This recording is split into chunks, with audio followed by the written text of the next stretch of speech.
they were out and about was hunting, fishing, and loving every minute of it, baby. When he was in nature, the smile on his face was 10 times as bright. The mountains were his place, where he felt at peace, whole, and most like himself. Colton had always picked up jobs around town while going to school, and everyone loved it when he filled up their gas tank at the co-op. One Christmas Eve, Colton was filling up a woman's van that was full of screaming children. He pretended he couldn't see them through the window, got up real close to his reflection, and started picking his nose just to make him laugh. It worked, of course, because he was so goofy. The driver of the van was so grateful for making their drive a little more bearable. Colton always went out of his way to be helpful and spread a smile, even if it was by telling a story we had all heard 500 times. Every story he had was important to him, because everyone he met touched him a little. Rachel used to get so irritated. He would run into the store for cigarettes and a drink while she waited in the truck. 5, 10, 15, 20. Was there ever a 40? Most likely. Yeah. All that time would go by, but that's just who he was. He couldn't stop anywhere without bumping into someone he knew and wanting to catch up.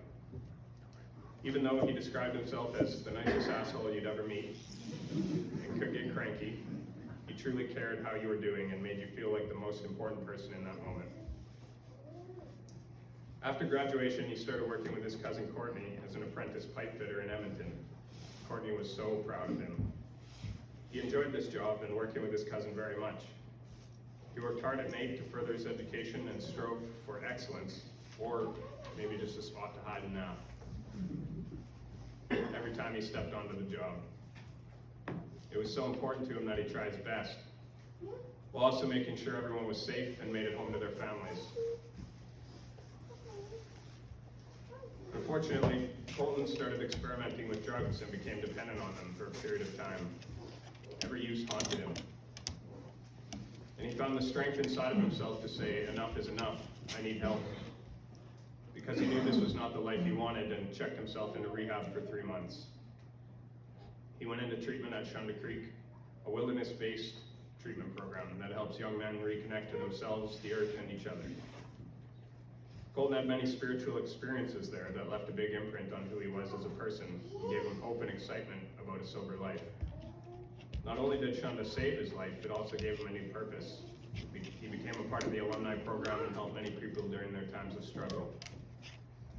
When he learned Shunda had to relocate and the government had failed to secure a lender for the facility, he sprung into action and began a fundraiser that brought media attention to the cause.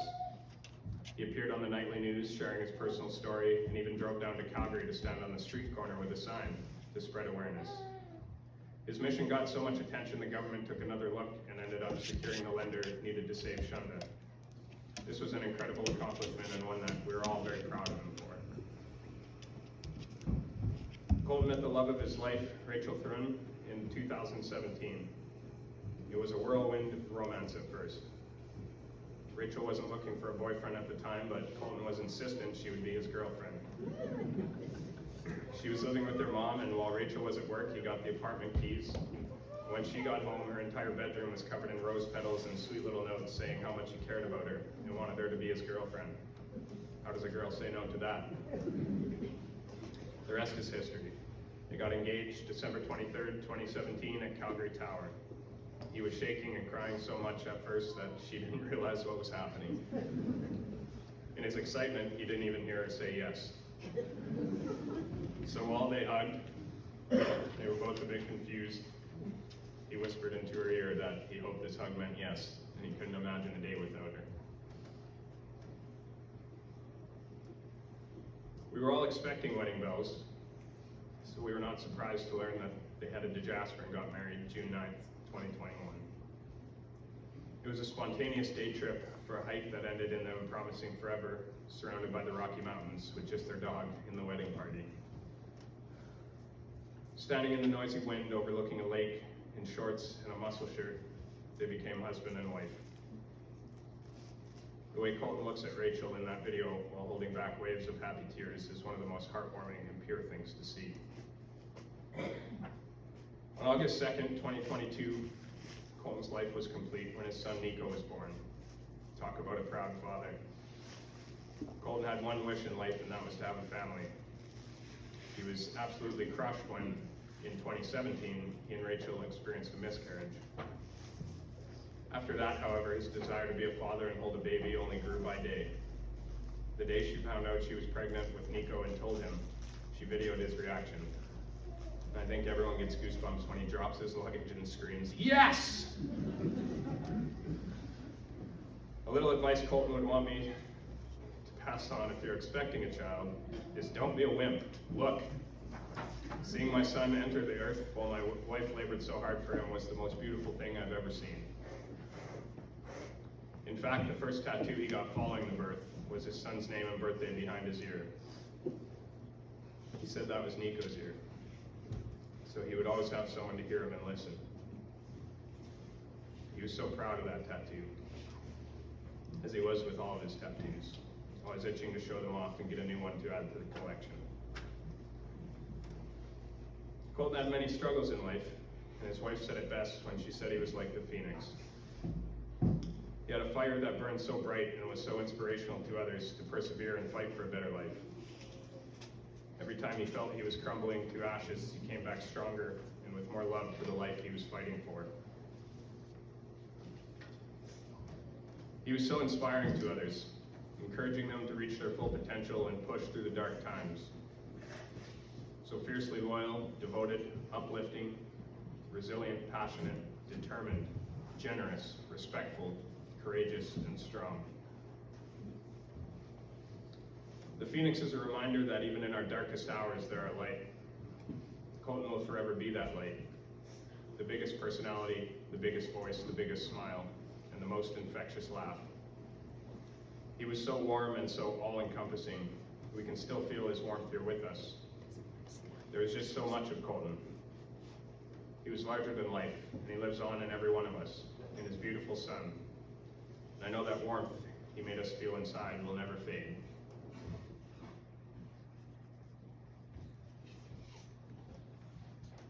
Thank you for that, Rachel.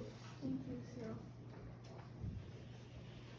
As I was reading through this the other day, a couple thoughts came up to mind, and the eulogy actually touched on a number of them.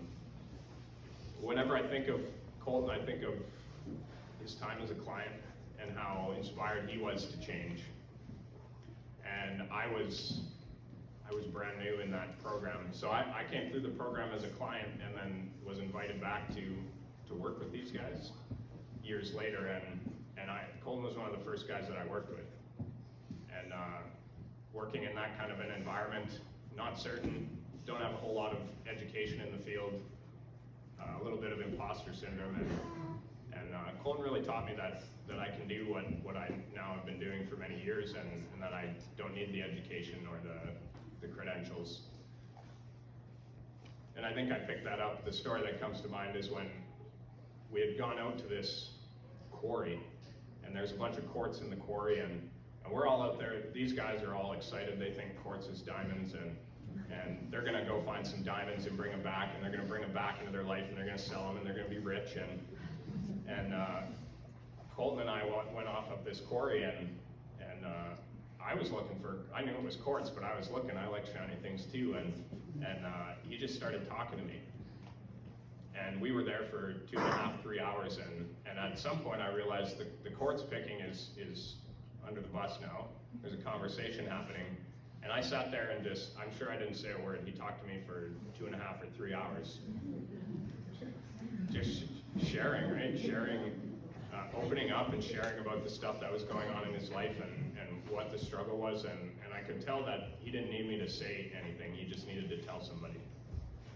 And we hopped back in the van and went back to camp, and he talked to me until probably 9:30 at night when I said, hey man, can we pick this up in the morning? I'm exhausted. And we did. And we did pick it up in the morning, and it was so awesome just to have somebody who was willing to trust me in that capacity, to trust me with so much vulnerability. And we did touch on the situation of the Shunda Creek camp. It was extreme peril for a long time. Everybody had given up hope on it,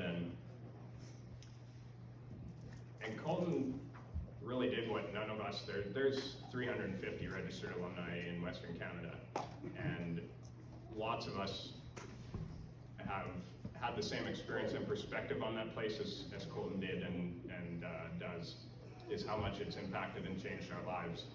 And of all 350, a lot of us got together and we're working on ways to save Shunda Creek.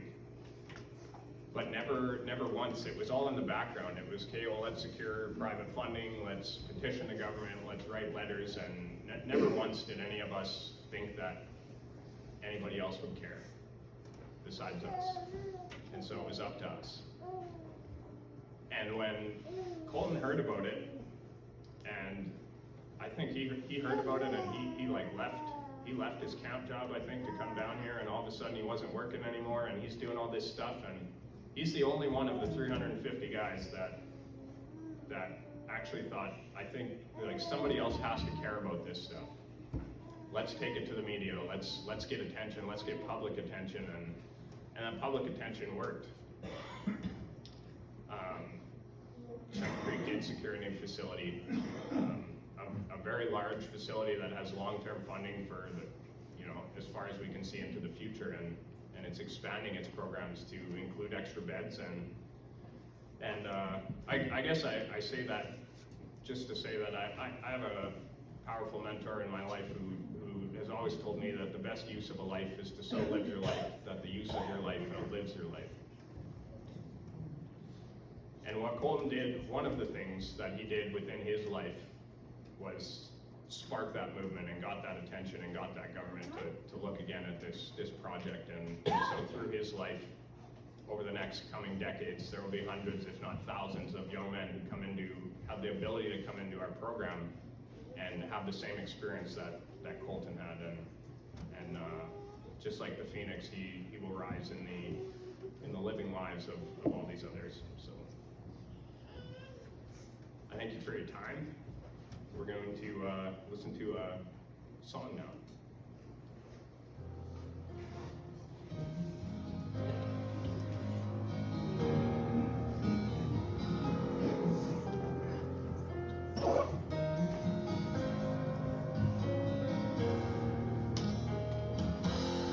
Cross my heart and hope to die. Mark my words and don't you cry. Life I live, the life I've shown, the path I paved, the world you've known. Out of sight, behind closed doors, the pain I had more than yours. Love and time, they will succeed. I'll love you more than you'll ever see. Than you'll ever see.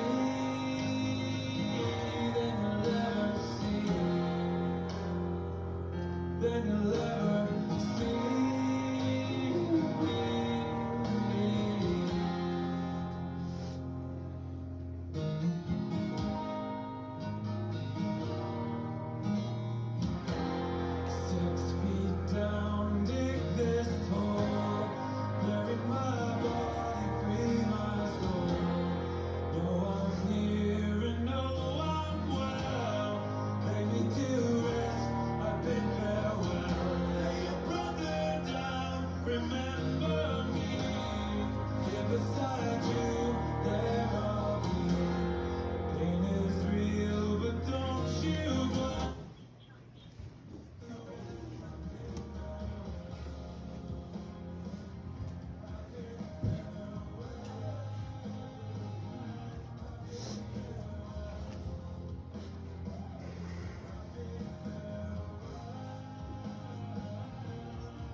this on. We're going to have a series of events coming up, rapid sequence. We're going to have a slideshow. After the slideshow, we'll have another song. And after that, the idea is for some refreshments, and there will be some open mic. At those refreshments, while everybody's doing their thing, you're welcome to come up and share stories or whatever you want. But before we do that, if anybody who is able could just help set up the space, set up the tables, and just get everything ready, we'd be really grateful for that.